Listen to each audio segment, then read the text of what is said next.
السلام علیکم. محمد رضا صدیق اپنے پروگرام میث ویوز کے ساتھ حاضر ہے. خدمت جو میں نے آپ کو کہا تھا کہ لارجر بینچ کے سامنے ہوں گی، اور آج وہ کہانی کیا نکلی، صرف میڈیا پہ پابندی عمران خان کی. یعنی جب ہم ملاقات کر کے آئیں گے تو گفتگو نہیں کریں گے. یعنی یہ ایک عجیب سی حیران کن بات ہے. پتہ نہیں ایسا کون سا آرڈر ہے یا ایسی کیا بات ہوگی، یہ میری سمجھ سے باہر ہے. میں تو اس آرڈر سے اتفاق نہیں کرتا. اور کئی درخواستیں بھی لگی ہوئی تھی، میں اس میں بات کرتا ہوں. حیدر سعید کی ضمانت ہو گئی ہے. سوشل میڈیا کے کچھ لوگ واپس آ گئے، جن کو اٹھایا تھا ان کو واپس آ گئے ہیں.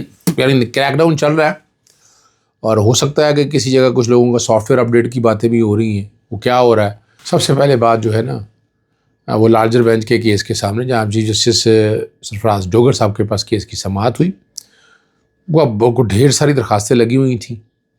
اور جو حکم دیا ہے نا، جو جسٹ ہے اس کی، کہ جو عمران خان صاحب سے ملے گا نا وہ میڈیا ٹاک نہیں کرے گا. کمال ہے. اور عمران خان کے کوآرڈینیٹر سلمان اکرم راجہ جو نام دیں گے وہی ملاقات کر سکیں گے. اور کمال کی بات ہے، بچوں سے ملاقات کے لیے بھی ٹرائل کورٹ کا کہہ دیا. یعنی یہاں بیٹھ کر سیٹ آؤٹ ہو سکتے تھے. لارجر بینچ بیٹھا تھا، اس معاملے کو ہمیشہ کے لیے ختم کر سکتے تھے، لیکن اس کے لیے بھی اب ٹرائل کورٹ میں جائیں. ٹھیک ہے نا. تو اصل مسئلہ تو ملاقات نہیں ہے.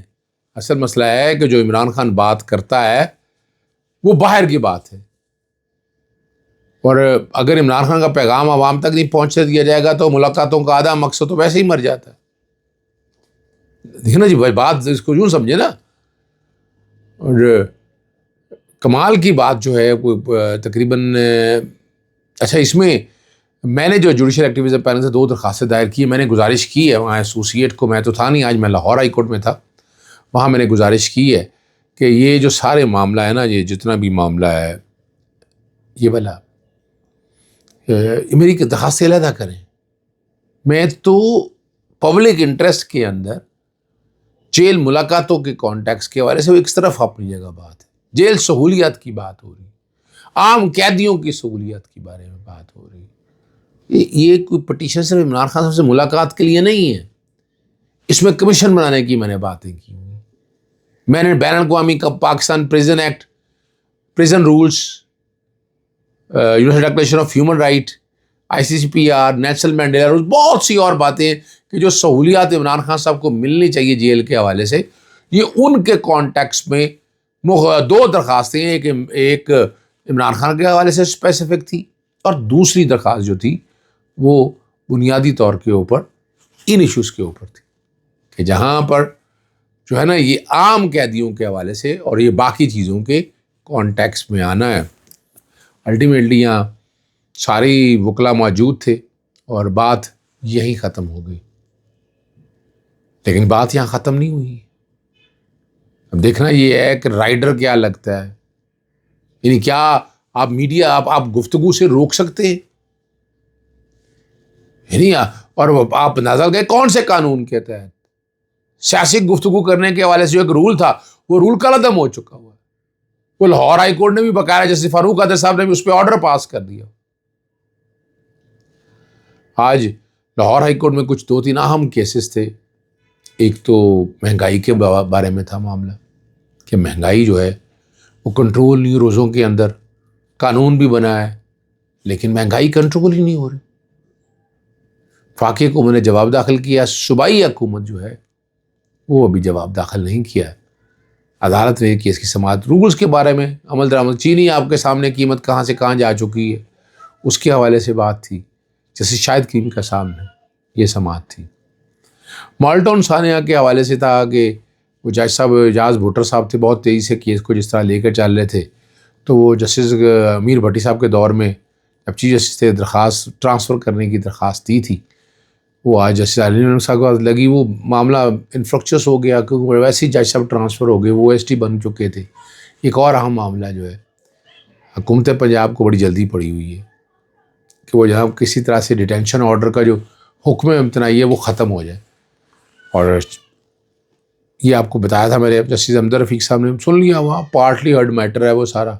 وہ آج کل ملتان بینچ میں ہے، تو لاہور میں جب جناب جسٹس فاروق حیدر صاحب کے پاس معاملہ گیا، جسٹس فاروق حیدر صاحب نے سننے سے معذرت کر لی اور فائل بھجوا دی چیف جسٹس صاحب کو. چیف جسٹس صاحب نے لی نہیں کی، سنا ہے درخواست، میں تو کورٹ میں نہیں تھا، پتہ لگا ہے اس میں کوئی نوٹس کیا ہے تھرسڈے کے لیے.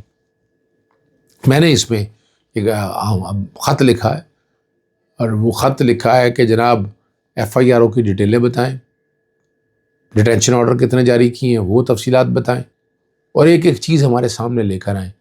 یعنی کئی دفعہ ہوتا ہے 144 کا نفاذ کیا جاتا ہے، پھر پرچے کتنے درج ہوئے ہیں، وہ ساری تفصیلات. یہ بیسیکلی پولیٹیکل انجینئرنگ کے لیے استعمال ہوتا ہے یہ سارا معاملہ. وہ والا معاملہ ادویات میڈیکل ٹیسٹ جو ہیں، بلڈ، یورین، ان چیزوں کے حوالے سے اس کے یہ چیلنج کیا ہے، مختلف لوگوں نے چیلنج کیا ہوا. تو ہم عوام کے لیے کہ ایک قیمت ایک مقرر ہو، اس کو سامنے لے جاتے ہوئے کہ جو اگر ٹیسٹ وغیرہ بھی ہونے ہیں تو ایک نامینل پرائز کے اوپر، تاکہ غریب آدمیوں کا بھلا ہو سکے یا لوٹ مار کا پروسیس نہ آ سکے. سیاست.pcom کے اینکر جو سراب برکت کے خلاف ایف آئی اے کے تعدیبی کارروائی سے اب کسی طرح کی کارروائی کرنے سے روک دے. میرے پاس ایسی انفارمیشن نہیں ہے، جب آرڈر آئے گا سامنے آ جائے گا. چیف جسٹس صاحب برہم ہوئے، ایف آئی اے کو طلب کر لیا. یہ کس قسم کے نوٹسز جاری کیے جا رہے ہیں؟ نوجوان صحافیوں کے ساتھ زیادتی ہو رہی ہے، نہیں ہونے دیں گے. اور ایف آئی اے کام 2 ہفتوں میں آ کر یہاں پر وضاحت دے، پہلے عدالت کو مطمئن کریں.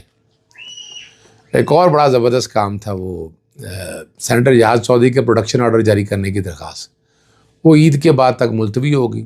قائم مقام چیف جسٹس نے بابر وان سے سینٹ اجلاس کی آئندہ تاریخ طلب کر لی، اور عدالت کو بتایا گیا کہ سماعت پر فریقین کو نوٹس جاری ہوا تھا، کچھ جوابات آ گئے ہیں. 2 فریقین جیل سپرنٹنڈنٹ آئی جی جیل خانہ کا جواب ابھی تک نہیں آیا. اور قائم مقام چیف جسٹس کا استفسار تھا کہ ابھی سینٹ کا اجلاس تو نہیں ہے نا، بابر وان عدالت نہیں اجلاس تو نہیں ہے، لیکن سینٹ کی کمیٹی کا اجلاس ہو رہا ہے، کمیٹی کا اس نے بھی کہا ہے کہ پیش کریں. انہوں نے کہا عید کے بعد کی تاریخ رکھ دیتے ہیں اور آپ سینٹ کے آئندہ اجلاس کی تاریخ کو پتہ کر لیں. 8 اپریل تک جو ہے سماعت ملتوی ہو گئی. ایک اور اہم معاملہ احمد نورانی صاحب کا تھا، وہ بھی اسلام آباد ہائی کورٹ میں تھا. امریکہ میں مقیم ان کے 2 بھائیوں کی بازیابی کی درخواست ہے. ایس ایچ او کی رپورٹ پر عدم اطمینان کا اظہار کیا، اور 26 مارچ کو ذاتی حیثیت میں، ابھی تو آپ کو پتہ ہے بہت سے لوگ یہاں اغوا ہوئے، عدالتوں میں پیش ہی نہیں کیے گئے. بڑی لمبی کہانی ہے. یہاں ہم مجبور ہو گئے، ہماری عدالتیں یہاں لاہور میں بھی، اسلام آباد کے اندر بھی. اگر مشوانی کے بھائیوں کے لیے کتنی جدوجہد ہوئی، اور وہ ایک اپنے مقررہ ٹائم پہ آئیں یا بازیاب ہوئے. تو یہاں بھی یہی لگ رہا ہے. اور ان کی والدہ کی درخواست پر سماعت ہوئی تھی، جسٹس انعام امین منہاس نے کی ہے. اور والدہ صاحبہ جو ہیں وہ آبدیدہ ہو گئیں، اور عدالتوں کو مخاطب کرتے ہوئے کہا کہ میرے بچے کو اگر کچھ ہو جاتا ہے تو ہائی کورٹ ذمہ دار ہوگی. انہوں نے کہا جی تمام دستیاب ذرائع استعمال کر لیں، جیو فینسنگ کی ہے، سی ڈی آر منگوائی ہے، گھر کے قریب کیمرے بھی چیک کروائے ہیں. اور جسٹس انعام امین نے مارکس دی ہے کہ آپ نے اپنی فائنڈنگ دینی تھی وہ نہیں دی. ٹھیک ہے نا جی. اور عدالت کو بتایا کہ اندراج مقدمہ کی درخواست نہیں دی، پرچے کی بات نہیں کر رہے، اس کے پاس متبادل فورم موجود ہے. 5 دن گزر گئے ہیں، اگر یہ پرچہ درج نہیں کر رہے تو تفتیش کر رہے ہیں نا. اور آئی جی کو بلا لیتا ہوں، انویسٹیگیشن کرائے گا. 6 دن ہو گئے ابھی تک کچھ نہیں ہوا. اور یہ جو آپ کے سامنے بات ساری رکھ دی ہے، اللہ کرے کہ یہ حالات بہتری کی طرف ہو جائیں، لیکن لگ نہیں رہا ہے کہ یہ چیزیں بہتری کی طرف جائیں گی. عاطف اسلم ایک مایہ ناز سنگر ہیں، اور پاکستان اور پاکستان سے باہر بھی لاکھوں زیادہ مداح ہیں. وہ سریلی آواز کا جادو جگانے کی صلاحیت رکھتے ہیں. عاطف اسلم بغیر میوزک کے کچھ بھی گناہ گر اپنی ویڈیو سوشل میڈیا پر ڈال دیتے تھے تو ملینز میں چلی جاتی تھی. لیکن ابھی جو 23 مارچ کے حوالے سے نغمہ جو انہوں نے گایا ہے، ان کو زیادہ سے زیادہ جو ویوز ملے ہیں وہ 2 لاکھ سے زیادہ نہیں مل سکے، اور تنقید کی زد میں وہ آ چکے ہیں. ڈاکٹر حفیظ پاشا کی رائے میں بڑی زبردست بات کی، اور ان کا مالی سال کے 8 ماہ میں $691 ملین کا کرنٹ اکاؤنٹ سرپلس، 7 ماہ میں ٹارگٹ سے کم $3.6 کے